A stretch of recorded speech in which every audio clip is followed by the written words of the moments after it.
Now, ladies and gentlemen, before we take our break, let me remind you that post-lunch, you are going to make history. Because even in the last conference that we had, the DQ Live, we had a launch of an amazing product. We are going to do that again this year for a completely new product. So you are going to be the first ones to have a look at it. And of course, we've got our 3 iPad Airs. We've got a lot of activities, some funs, and all interesting activities. And we've got some great speakers lined up in the second session. 2:15 sharp, we will meet here. We are doing another lucky draw for the iPad Air at 2:15 sharp. All right, we'll see you after the 2:15, or rather, post 2:15. Thank you.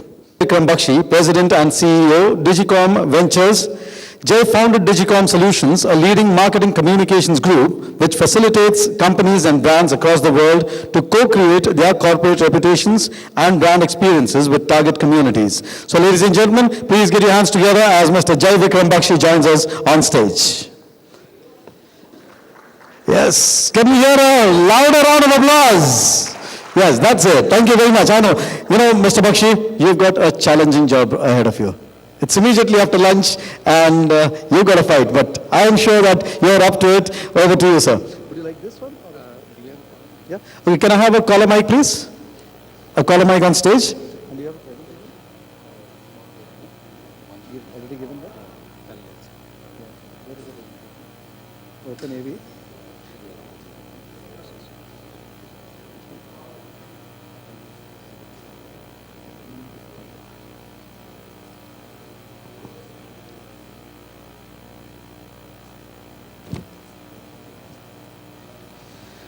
So unfortunately, we could not do the lucky draw right now because we are a little behind schedule, but I will do it immediately after 1 or 2 presentations. That's a promise. Good afternoon. Good afternoon.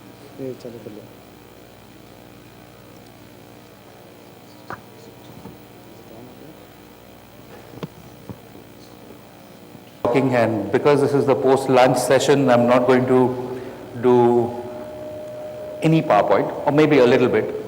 How was lunch? Great. I think it was great. So what we'll do is, the first half of the session, you've had a lot of information, and you've learned how this entire world that we are existing in is getting reorganized because of 4 major influences. First is, of course, cloud, right? Your CIOs in the audience, and cloud power is actually going across every function of your organization, not just in terms of how are you using data, but how are you using this massive power of the cloud to create all kinds of analytical engines to mine your entire process. The second big piece that you're experiencing and you've learned about in the first half is analytics, right? So how are organizations, how are academics, how are vendors, suppliers using analytics to create new products, new engagements for your consumers. And of course, the 2, genie in the box which we haven't spoken about, social and mobile. So I thought I'll share with you a AV on the social media revolution. Some of you may have seen this, but I thought this is a great way to start the session post-lunch. Let's all, dim the lights. Shared here. How many of you have got smartphones in your pocket? Hands, show of hands. How many of you are updating your Facebook statuses with your smartphones in your pocket? Show of hands. Okay. Twitter? How many of you are tweeting right now as we speak? Okay, great. So, I can see almost 80% of the audience has Facebook on their smartphones. About 20% are actually, according to the show of hands, updating their statuses as we speak on Facebook, and around 15% would be doing the same on Twitter. So here's an exercise for you. Great lunch, post-lunch session. How about doing a tweet up right now? Out of the AV that you saw, take the one most interesting message that resonated with you and tweet with a hashtag DQLive, right? So if you tweet with a hashtag DQLive, what's going to happen is it's going to go into a database, a box. And that's the first thing that you do when you're looking at the world going social. You heard Professor Srinivasan talking about the strength of weak networks. And that's primarily the reason why social networks and social media has taken off in such a major way. Now, I'm going to cast some statistics at you from the Indian perspective. And here is the October statistic. Can we have this?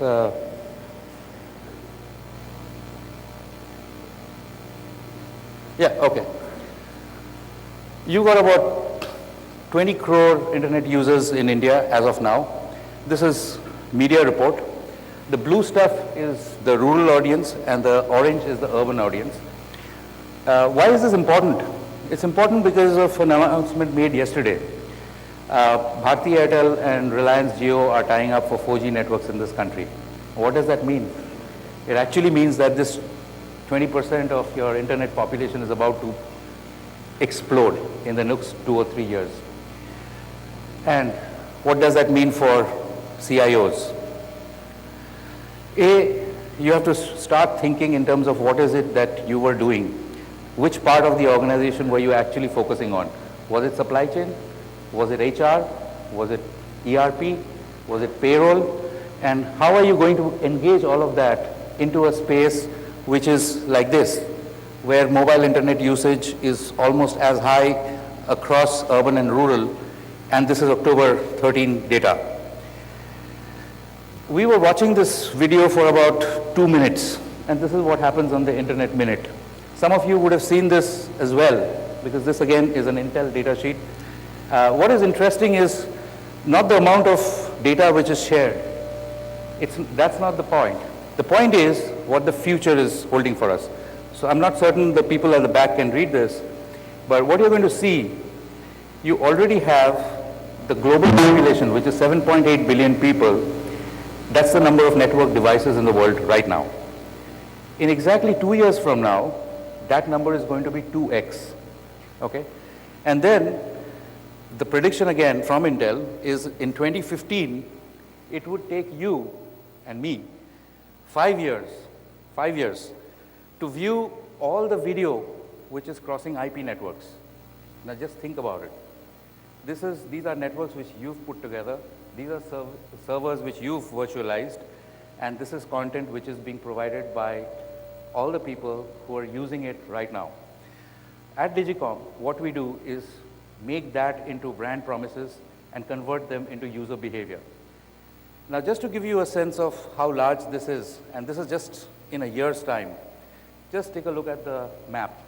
While I'm talking, in a minute, Amazon would have made $118,000 US in revenue this year, as opposed to 83,000 last year. Facebook would have gotten 243,000 new photographs uploaded, and 350,000 tweets would have gone up on Twitter. And on YouTube, which the video showed you is the second largest search engine, and that consumption has gone up 3x. Why?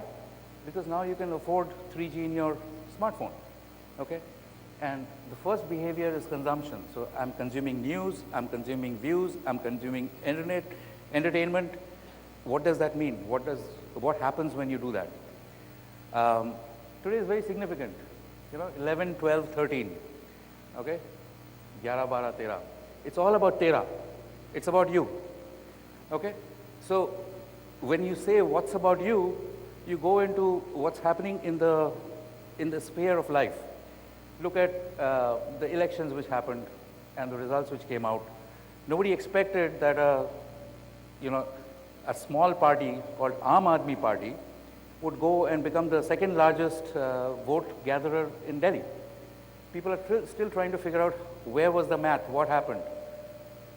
If I tell you that that was just a fallout of the social media revolution, would you be surprised? Now I'm going to take you through some of the design principles that we use, and maybe you could also start using them, because this is not rocket science. This is stuff which is happening real time on a day-to-day basis by practitioners across the world. Here is just a look at what is the distribution, and while a lot of people are not very comfortable with, okay, what's this whole thing about? But when you look at what's happening with Google+, what is happening with LinkedIn, in terms of usage, in terms of creating that play of weak links, you see there's something more which is at play. And what is at play is that the platforms are actually generating places for you to put your content in. The entire story of you putting your content in your own server, on your own laptop, is now becoming history. All these platforms are actually using the content that you're sharing. So here, very simply, are the design principles that I see being used by people who are engaging on social networks. It's very simple, just 5 principles.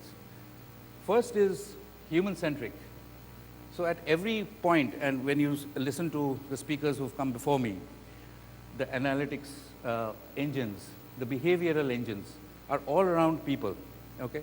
So your decision tree starts with, if this is your consumer, and that could be your employee, that could be your brand ambassador, that could be an influencer, what is it that makes her or him tick? And is there a trigger for action there? The second part is actionable. Is there a choice architecture? What is a choice architecture? Choice architecture starts with first opening your Facebook page, first creating your Twitter account, and then going and putting up your picture, and then liking somebody's picture. That first like is a choice that you're making. The next choice that you make is, are you engaging with somebody else's content?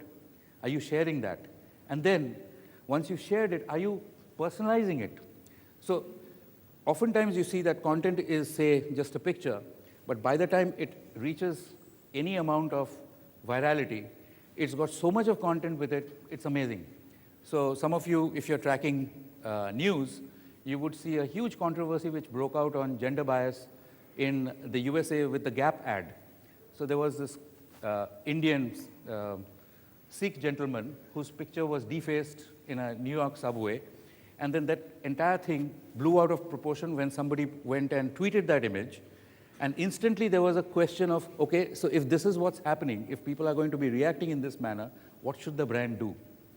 And the brand does a comeback and says that, okay, we believe in multiracial, inclusive communication, and we're going to stand by it. We're going to replace this defaced image with another image.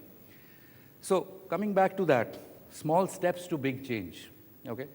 So what does it take for you to get your user to do one small action, like your page, and then land up at your event, and then raise funds if you're an NGO, buy your product, land up at a political meeting, vote for that political party.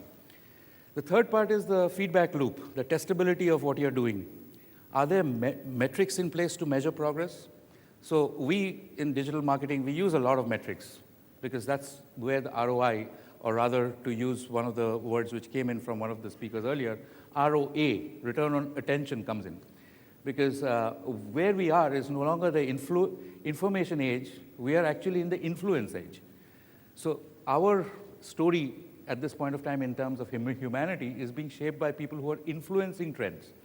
Here, the content is becoming much more important and much more viral than the delivery systems of that content. So are there tests there? Are there feedback loops in place? Can you, with any degree of certainty, say that, okay, this post of mine, this tweet of mine, this content of mine, this blog of mine has reached X number of people, have changed Y amount of behaviors, and led to this kind of action. And there is a math to it. And then, of course, clarity. So when you have this testability in your design systems, you have very, very specific goals. Are you raising $100,000 on Indiegogo or Kickstarter? Are you creating some kind of value on Kiva? And then, if you can do one thing well, can you do the next as well? And finally, the H. If people care, they will share. This part is fairly obvious, and this is what actually happens. So if you were to use the Aam Aadmi example, you had these influencers, the Baba Ramdev, the Sri Sri Ravi Shankar, Arvind Kejriwal, Anna Hazare, Kiran Bedi, putting it together. They were the people who were creating that awareness. Now, there was community management happening there. Then it crosses the chasm. And then you have co-creators. You have entirely different focus groups of people, NGOs, partners, RWAs who get in. Evangelized by who? By the media. And that's where you see collaboration coming in, content management coming in. And then, and this part is where the CIO's role becomes very, very important, is where are the analytics? Where is the admin? Is there some kind of a math which is being looked at? By the way, there is huge amount of math which is being looked at, which goes into proliferation, which is where you have the virality of any kind of awareness that is created. And that's what creates this exceptional results. I'm going to end now with a small video again from a data company called Nielsen. This gives you a perspective, even though it's slightly dated, of India. And then we can be open for Q&A if we have time for that. Can we? Great. JV Bakshi on Twitter, Facebook, LinkedIn, wherever you'd like to look for me for questions. Thank you so much. All right, thank you very much, ladies and gentlemen. A huge round of applause for Mr. Jai Vikram Bakshi and Edna. Mr. Bakshi is President and CEO, Digicom Ventures. And now we move on to life transformation.